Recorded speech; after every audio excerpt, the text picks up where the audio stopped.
Hello hi नमस्ते welcome back to my channel again. और मैं फिर से आ गई हूँ। एक बहुत ही वेल नोन एंड पॉपुलर है ये disorder OCD।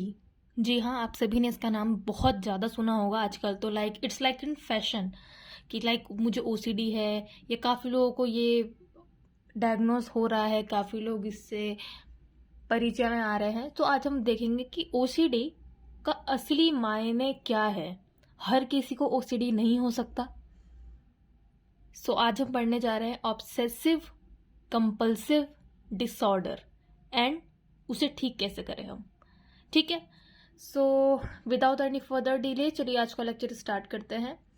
Obsessive compulsive disorder जब मैं बोलती हूँ तो इसमें दो चीज़ें आती हैं। ठीक है, जब हम बोलते हैं तो दो चीज़ें आती, क्या है वो?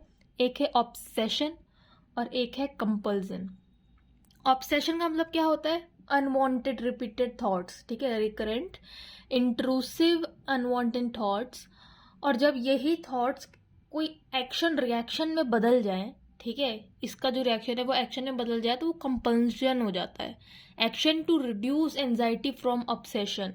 फॉर एग्जाम्पल, कई बार आपने देखा होगा कि काफ़ी लोग, या कभी हमारे साथ भी होता है लेकिन इसमें भी एक क्राइटेरिया है कि अगर एक हद से ज़्यादा हो और वो हमारा डेली डिसफंक्शन कर रहा हो डेली लाइफ में, और डिस्ट्रेस डिसफंक्शन डेवियंसी शो कर रहा हो, तो वो एक डिसऑर्डर माना जाता है। जो कि मैंने, अच्छा, डिस्क्रिप्शन में लिंक है एबनॉर्मल साइकोलॉजी एंड डिसऑर्डर्स करके। ठीक है, आप वहाँ पे जाके देख लीजिएगा, आपको बाकी सारे भी टॉपिक से रिलेटेड मिल सकते हैं। और इस चैनल पे साइकोलॉजी रिलेटेड सारी वीडियोस डलती है। ठीक है, सारे स्टूडेंट्स के लिए भी है, नॉन स्टूडेंट्स के लिए भी, just for their knowledge. Anyways, for example unsafe मतलब चेकिंग। कैसे? हम घर से बाहर निकल रहे हैं, मैंने ताला लॉक किया था नहीं किया था, मैंने गैस ऑफ की थी नहीं की थी, मैंने पंखा लाइट सब ऑन ऑफ किया था।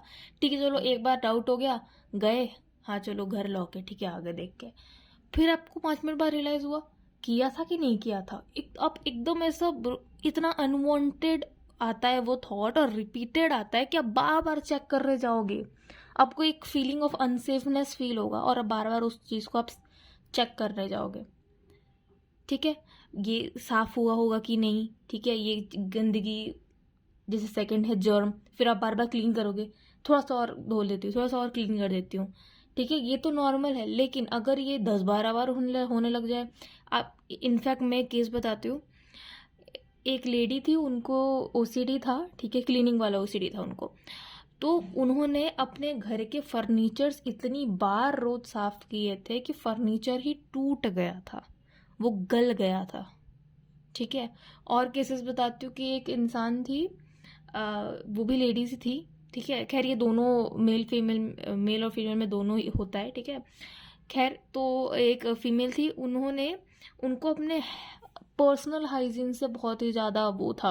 ठीक है, उनको बहुत ही इंट्रूसिव एंड रिकरेंट थॉट्स आते थे, वो एक्शन रिपीट करती थी, तो खुद को वो बहुत ऐसे, और उन्होंने खुद को इतना क्लीन करते करते, हाथों को क्लीन करते करते, पैर हाथ फेस को क्लीन करके कि पूरा वो रैशेस और ओवर उनका स्किन डैमेज हो गया था, और फिर भी वो चीज़ कर रही थी। पहली बात, जिनको OCD होता है उनको ये पता होता है कि ये जो हम कर रहे हैं ये गलत है, या ये कुछ अनयूजुअल है, या इससे हमें नुकसान पहुंच रहा है, फिर भी वो उस एक्शन को नहीं रोक पा रहे हैं। और अगर आप ऐसा नहीं कर पा रहे हैं तो आपको दिखाने की ज़रूरत है साइकोलॉजिस्ट या साइकाट्रिस्ट को। ठीक है, ओके। हमने अभी देखा कि OCD को अगर हम अलग अलग करेंगे, ऑब्सेसिव कंपल्सिव डिसऑर्डर, तो ऑब्सेशन एक अलग आया, कंपल्शन एक अलग आया, और जो मैंने क्राइटेरिया बताया, अगर इतना बुरा हो जाए कि आपको अनसेफ फील हो रहा है, आप चेक ही किए जा रहे हो, ठीक है, आपको उससे परेशानी हो रही है कि मैं इतना चेक क्यों कर रही हूँ, मुझे बार बार डाउट क्यों आ रहा है, जर्म यानी क्लीनिंग की, और कोई भी रिएक्शन दोबारा करते रहना ताकि आपको ऐसा लग रहा है कुछ गलत ना हो जाए, कुछ बुरा ना हो जाए, आपको उससे एंजाइटी हो रही है। काफ़ी लोग को देखिएगा कि वो अपने रूम को कुछ ज़्यादा ही साफ करते हैं, साफ है फिर भी एक एक दिन में 3-3 बार वो सारी चीज़ें हटाएंगे, साफ करेंगे, हटाएंगे, साफ करेंगे। उनको ऐसा लगेगा कि नहीं नहीं, मुझे एंजाइटी हो रही है, मुझे सब कुछ फिर से अरेंज करना है। एक भी चीज़ इधर से उधर हुई तो ऐसे आपको ऐसा लग रहा हो कि अच्छा ये तो मेरे में भी है, ये उनके में भी है। नहीं, जब ये एक्सेस हो जाए ना, जब आपको लगे कि एक डिसऑर्डर की ओर जा रहा है, देन यू शुड, ठीक है, आपको दिखाना चाहिए। ओके, अगर मैं एक साइकिल के थ्रू इसको एक्सप्लेन करना चाहूँ तो देखिए, हमें एक ऑब्सेशन हुआ, ठीक है, ऑब्सेशन कोई भी ले लीजिए कि गंदगी है, साफ करना है, साफ करना है, साफ करना है, ठीक है, बार बार आपको ये थॉट आ रहे हैं, मेंटल इमेजेस आ रहे हैं, अनवांटेड इंट्रूसिव रिपीटेड थॉट्स आ रहे हैं, आपको ये ऑब्सेशन हुआ क्लीनिंग का, उससे आपको एंजाइटी हुई, डर लगा, गंदगी हुई, वरी, ठीक है, distress, fear, worry, disgust, need to do something, कुछ करना है, वो एक्शन में बदला, एक्शन में बदलते ही क्या होगा, कंपल्सन की हम ओर आ गए, ठीक है, वो बिहेवियर में दिखने लग गया था कि वो जो एंजाइटी हमें जो क्रिएट हो रही थी ऑब्सेशन की वजह से, वो रिड्यूस होने लग जाए, रिड्यूस जब खत्म होगा, ठीक है, उसके बाद आपको एक टेम्पररी रिलीफ मिलेगा, उस नेगेटिव थॉट से रिलीफ मिलेगा, लेकिन वो कैसा होगा, टेम्पररी, ठीक है, और फिर से आपको ऑब्सेशन जागेगा कि नहीं नहीं साफ नहीं हुआ, या दरवाज़ा लॉक नहीं हुआ, या मैंने लाइट फैन ऑन ऑफ नहीं किया था, और ये इसी सर्कल में आप घूमते रहते हैं, घूमते रहते हैं, घूमते रहते हैं, और ये नॉर्मल सी चीज़ कभी कभी एक डिसऑर्डर का रूप ले लेती है, ठीक है। अब DSM-5, ठीक है, अब इसको मैं ये ऐसे समझा सकती हूँ कि कुछ क्राइटेरियाज दे रखे हैं कि अगर आपको ये है, ठीक है, ये 5-6 चीज़ें हैं, इसका मतलब कि आपको OCD हो सकता है, ये DSM-5 के क्राइटेरिया से मैं बता रही हूँ। So presence of obsession and compulsion, पहला, ठीक है, ये तो समझ में आ रहा है कि आपको कुछ होना चाहिए, कि आप क्लीनिंग का है, या आपको अरेंजिंग का है, या चेकिंग का है, डाउट का है, कौन सा, आपको एक ऑब्सेशन होना चाहिए जिससे रिलेटेड आप उसको कम करने के लिए कोई काम, एक्शन, कंपल्शन कर रहे हो, ठीक है, जो भी आप कर रहे हो वो नॉर्मली अगर है तो ठीक है, घर को हम ठीक है 1 या 2 बार साफ कर सकते हैं, लेकिन 3-4-5 बार घर एक ही दिन में कौन साफ करता है, ये अनयूजुअल है। तो अगर ये सिम्टम्स है, एक्सेसिवनेस का सिम्टम है, ठीक है, अपसर्डनेस है, अजीब लग रहा है, ये एक सिम्टम हो सकता है। तीसरा, इंटैक्ट रियलिटी टेस्टिंग, कि हुआ कि नहीं, डाउट वाला फेज। फिर है सिम्टम्स कॉजेज मार्क डिस्ट्रेस, आपको पता है कि ये मैं जो कर रही हूँ ये बहुत ओवर हो रहा है, ठीक है, ये आपको लग रहा है कि जो भी मैं कर रहा हूँ ये बहुत ओवर हो रहा है, मुझे पता है इतनी में मुझे डाउट क्यों आ रहा है, मुझे पता है ये मेरे को डिस्ट्रेस दे रहा है, उससे मुझे ही अंदर मुझे ऐसा अजीब सा लग रहा है, लेकिन फिर भी मैं उस चीज़ को कर रहा हूँ या कर रही हूँ, ठीक है। एंड 5वां एंड लास्ट है symptoms are present at least an hour a day, रोज आपको वो चीज़ 1 घंटे मिनिमम होना चाहिए, वो चीज़ आपके साथ। अगर ये सारी चीज़ें हैं और बहुत लंबे समय से चल रही हैं, और आपको ये चीज़ खुद के अंदर और आपको डेली लाइफ में डिसफंक्शन आपका हो रहा है, अगर डेली लाइफ आपको डिस्ट्रेस दे रही है वो चीज़, आपको डेली लाइफ में, डेली रेगुलर रूटीन में अगर आपको दिक्कतें दे रही हैं, इसका मतलब आपको दिखाने की ज़रूरत है साइकोलॉजिस्ट से या साइकाइट्रिस्ट से, ठीक है। अब हमारी हिंदी ऑडियंस के लिए हम एक बार हिंदी में रीड आउट कर देते हैं, ठीक है, हिंदी में पढ़ लेते हैं। जुनून और या मजबूरियों की उपस्थिति, बार बार दिखना आना, लक्षणों को अत्यधिक, अनुसूचित और बेतुके रूप में पहचाना जाता है, ठीक है, और हमेशा ही रियलिटी मतलब वास्तविकता, ठीक है, का परीक्षण हम हमेशा करते रहते हैं, रियलिटी टेस्टिंग। लक्षण गंभीर परेशानी का कारण बनते हैं, ठीक है, लक्षण दिन में कम से कम 1 घंटे मौजूद रहते हैं, ओके। सो ये OCD के कुछ मानदंड है, ठीक है, और ये क्राइटेरिया, राइट। अब अलग अलग टाइप के OCD होते हैं, जैसे कि मैंने आपको 2-3 का एग्जाम्पल पहले दे चुकी हूँ। पहला है कंटेमिनेशन, सफाई वाला, फिर है परफेक्शनिज्म, वो अरेंजिंग वाला, एक भी चीज़ यहाँ वो पेन ऐसा था वहाँ पे स्टैंड में रखा हो वैसा ही रहना चाहिए, किचन में वो जो बर्तन है वो इसी रूप में था तो इसी रूप में रहना चाहिए। तीसरा, चेकिंग, बार बार चेक करना, गैस ऑफ किया था, ऑन किया था, लाइट ऑफ की थी, ऑन की थी, वॉशिंग मशीन बंद किया था, नहीं किया था, सफाई की थी, नहीं की थी, उनको चाबी दी थी, नहीं दी थी, उनको वो बोलना था, बोला नहीं बोला था, ठीक है। हार्म, इतना ज़्यादा कि हम खुद को सेल्फ हार्म ही करने लग जाएं, मतलब अगर आपको ऐसे लग रहा है कि मेरे हाथ गंदे हैं, आप धोए जा रहे हो, तो वो आप ही का हाथ खराब हो रहा है ना, तो वो हार्म पहुंचाना टू अदर्स और सेल्फ हार्म। सुपरस्टिशियस बहुत ज़्यादा हो जाना, ठीक है, रिलीजियस वाले भी होते हैं, ठीक है, सेक्सुअल ओरिएंटेशन वाला भी होता है, और रिलेशनशिप में भी होता है उससे, ठीक है, ये काफ़ी डिफरेंट टाइप्स है। अगर पर्टिकुलर एक टाइप ऑफ OCD पे अगर आपको थोड़ा डिटेल वीडियो चाहिए तो प्लीज़ कमेंट में लिख दीजिएगा। और हाँ, कमेंट में ये भी बता दीजिए कि आपको आज का वीडियो कैसा लगा, और अगर ऐसी और वीडियोस चाहिए so please do like, comment and subscribe to my channel. ठीक है, जिन्होंने कर दिया वो थैंक यू सो मच, और कमेंट करके प्लीज़ बताइएगा। अब देखते हैं डिफरेंस कि क्या OCD है और क्या OCD नहीं है। Right, interesting. चलिए स्टार्ट करते हैं। आप सफाई को एंजॉय करते हैं, अपना स्पेस जो रहते हैं आप जिस कमरे में वो हल्का अच्छे से साफ रखते हैं। ठीक है, ये OCD नहीं है। ये OCD तब है जब आप ये 10 बार करें, अनवांटेड थॉट्स आ रहे हैं, आपको और सफाई करनी है, और सफाई करनी है, आपको वो सेटिस्फेक्शन ही नहीं मिल रहा अंदर, आपको एंजाइटी हो रही है, आपको और सफाई करनी है, वो OCD है। ठीक है, आपको हर चीज़ अच्छे से रखनी है, ये OCD नहीं है। आपको हमेशा ही हर चीज़ अच्छे से रखनी है, और अच्छी सी नहीं है तो आपको एंजाइटी हो रही है, आपको दिक्कत हो रही है उस चीज़ से, ये OCD है। ठीक है, being particular about things and being organise and tidy, being bothered when things are out of the place. ठीक है, ये तो होता है घर में भी, कोई हम चीज़ें फैला कर रखते हैं तो मम्मियाँ बोलती हैं, ठीक है, मम्मी पापा बोलते हैं, पेरेंट्स बोलते हैं कि साफ रखो, ये इधर रखो उधर रखो, हमेशा अक्सर ही बोलते रहते हैं। इसका मतलब ये नहीं कि उनको OCD है।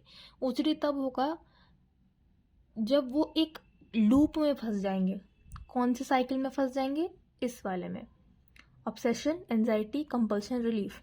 ऑब्सेशन, एंजाइटी, कंपल्शन, रिलीफ, ये अभी मैंने आपको एक्सप्लेन किया था। ठीक है, अब OCD को ट्रीट अलग अलग तरीके से कर सकते हैं। कुछ मेडिकेशन है, कुछ थेरेपीज हैं। सबसे फेमस थेरेपी है CBT, ठीक है, कॉग्निटिव बिहेवियरल थेरेपी। अब ये कैसे हेल्प करता है OCD में? It changes our relationship to our obsessions and teaches of your brain that are not a source of real threat. देखिए, CBT में ना जो भी आप जिस भी चीज़ को आप CBT से सॉल्व करना चाह रहे हैं उस थेरेपी के थ्रू, उसमें क्या होता है, वो आपके थॉट को ही बदलने की कोशिश करते हैं। जैसे अगर आपको किसी चीज़ से फोबिया है तो उसमें हम उस थॉट पे काम करेंगे कि ये पर्टिकुलर थॉट है और इससे थ्रेट नहीं है, इससे आपको नुकसान नहीं है, ये ऐसा है ही नहीं, तो थॉट ही बदल देंगे तो बिहेवियर में भी चेंजेस दिखेगा। ठीक है, कॉग्निटिव बिहेवियरल। ठीक है, it changes your relationship to your obsessions and teaches your brain that are not a source of real threat. It change your response to those obsessions and help you to resist the urge to engage in compulsive behaviours. तो अगर हम obsession को ही deal करें, क्योंकि start वहीं से हो रही है चीज़ें, ठीक है, बीमारी का स्टार्टिंग जो होता है, अगर हम उसको सुधारें, जड़ को सुधारें, तो आगे अपने आप ही वो सही हो सकता है। ठीक है, अब कुछ कॉमन टेक्निक्स होती हैं जैसे ABC, ठीक है, एंटीसीडेंट बिहेवियर कॉन्सिक्वेंस एनालिसिस होता है, एक्सपोजर थेरेपी होती है, जर्नलिंग होती है, worst and best case scenario होता है, माइंडफुलनेस होती है, एक्टिविटी शेड्यूलिंग होती है, और रिस्पॉन्स प्रिवेंशन होता है। मैं इसको शॉर्ट में समझा देती हूँ। अगर आपको ये चीज़ है और आपको इस चीज़ से अगर आप डील कर रहे हैं और आपको सुधारना है, ठीक है, अगर आपका स्टार्टिंग है, अगर आपको प्री OCD है, तो आप ये कर सकते हैं कि आप जर्नल करें, आप लिखिए कि मेरे साथ ऐसा ऐसा हो रहा है और ये मुझे नहीं करना चाहिए। अगर आप ये रोज़ लिखेंगे तो आपके माइंड में वो जाएगा कि हाँ ये गलत है, ये मैं ज़्यादा कर रही हूँ, ये मुझे थोड़ा कम करना चाहिए, ये ऐसे करना चाहिए। ठीक है, so for your self awareness and better self concept, आपको जर्नलिंग मतलब कॉपी किताब में आपको अपने बारे में, दिन के बारे में लिखना चाहिए, मुझे कैसा फील हो रहा है लिखना चाहिए। फिर होता है कि इसमें आप खुद से पूछें कि अगर ये चीज़ मैंने नहीं छोड़ी जो मुझे प्रॉब्लम दे रही है, जो मेरे साथ हो रहा है, तो सबसे ख़राब क्या हो सकता है, और अगर मैंने छोड़ दी तो सबसे अच्छा क्या हो सकता है। तो इस केस में आपको सबसे ख़राब वाला बहुत बुरा लगेगा ऑफ कोर्स, और अगर ये चीज़ मैंने छोड़ दी तो कितना अच्छा होगा, आप उस चीज़ पे ज़्यादा फोकस करेंगे। ठीक है, नॉर्मल ईजी। ठीक है, फिर है माइंडफुलनेस। अच्छा, इसमें भी आप मेडिटेशन, थोड़ा धैर्य, पेशेंस, मेडिटेशन कर रहे हो उससे पेशेंस आता है। अपना जो भी शेड्यूल है, ठीक है, जो भी आपका स्केड्यूल है, पूरा डेली रूटीन, आप उसको बदलिए, थोड़ा चेंजेस लाइए, थोड़ा हॉबी या कहीं बाहर जाना, आप बाहर नहीं जाते तो बाहर जाइए, कुछ कुछ अपने एक्टिविटी में चेंजेस लाइए, उससे आपको काफ़ी हेल्प मिल सकती है। ये आपके ओन पे बेसिस है, या अगर आपको नीड है तो आप please you can see any psychologist, आप किसी भी मनोवैज्ञानिक से मिल सकते हैं, या मनोचिकित्सक में यानी साइकाइट्रिस्ट या साइकोलॉजिस्ट, आप किसी से भी मिल सकते हैं, अपना ट्रीटमेंट ले सकते हैं। अगर आपको दवाइयों से काम चलवाना है, अगर आप थेरेपीज़ रेगुलर नहीं ले सकते तो आप साइकाइट्रिस्ट के पास जाइए, और अगर आपको बिना दवाइयों के ठीक होना है तो आप साइकोलॉजिस्ट के पास जाइए। ठीक है। ओसीडी ट्रीटमेंट स्ट्रेटेजीज, अब कैसे कैसे होता है, इसमें कुछ दवाइयाँ हैं, ठीक है, फार्माकोथेरेपी, ठीक है, वो देखिए वो सीबीटी थेरेपी थी, ठीक है, सीबी थेरेपी थी, कॉग्निटिव बिहेवियरल थेरेपी। अब दूसरा है फार्मेकोथेरेपी, जिसमें एसएसआरआईज यानी सेरोटोनिन का हम रीअपटेक इनहिबिटर्स देते हैं। जिसने पहली दवाई का आप नाम देख सकते हैं एनाफ्रेनिल, ऊपर वाला उसका केमिकल नेम लिखा है, ठीक है, और नीचे वाला उसका ब्रांड नेम लिखा है जिससे वो बिकता है बाहर बाजार में, ठीक है। तो एनाफ्रेनिन है, प्रोजेक है, जोलॉफ्ट आपने सुना होगा, लुवॉक्स, पैक्सिल, ठीक है।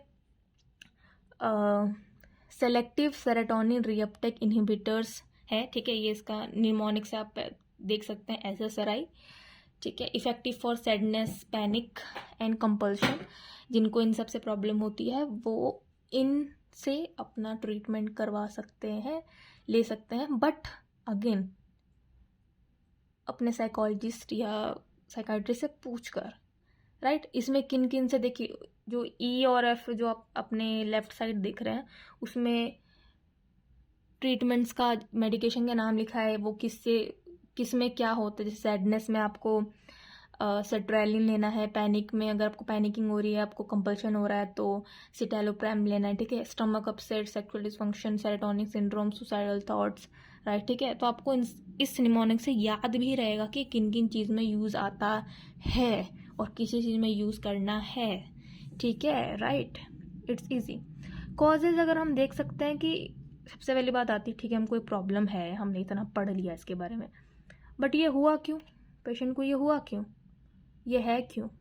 अगर आपका पेट खराब हुआ तो क्यों हुआ, अगर आपको बुखार हुआ तो क्यों हुआ, अगर आपको कोल्ड हुआ तो क्यों हुआ, आइसक्रीम खाई थी, या आपका इम्यून सिस्टम वो ख़राब था, या मौसम बदला था, क्या हुआ था, देखते हैं।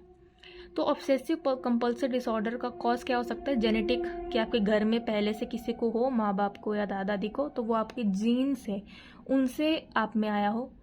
सेकंड है ब्रेन डिफरेंस, अलग अलग ब्रेन में अलग सबका अलग अलग दिमाग होता है, ठीक है, अलग अलग न्यूरल पाथवेज, किस में क्या कुछ फॉल्टी कनेक्शन हो गए, ये हो सकता है। लाइफ इवेंट्स, आपके लाइफ में कुछ ऐसा ट्रॉमेटिक या कुछ अजीब हुआ है या कुछ चेंजेस हुए हैं सडन लाइफ में, उसकी वजह से, या जगह आपकी चेंज हुई, काफ़ी सारे चेंजेस, काफ़ी सारे रीजंस हो सकते हैं।